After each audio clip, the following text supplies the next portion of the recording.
శనిదేవుని యొక్క విగ్రహం. మనం ఇక్కడే ఇక ఓపెన్ ప్లేస్‌లో ఉంటదిది.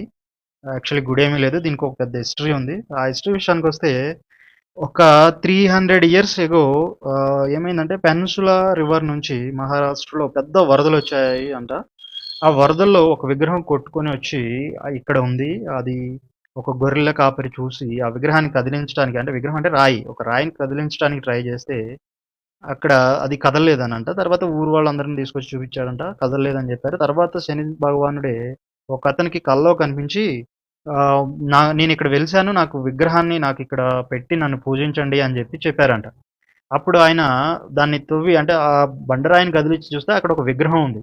సో, ఆ విగ్రహం తర్వాత ఆ విగ్రహానికి పూజ చేయాలి. కానీ గుడి కట్టాలని అడిగితే శనిదేవుడు నాకు ఆకాశమే నాకు ఒక గుడి లాంటిది. సో, నాకు పెద్దగా ఏం గుడి కట్టాల్సిన అవసరం లేదు. దాన్ని ఆరుబయట పెట్టి పూజించండి అని జెప్పారంట.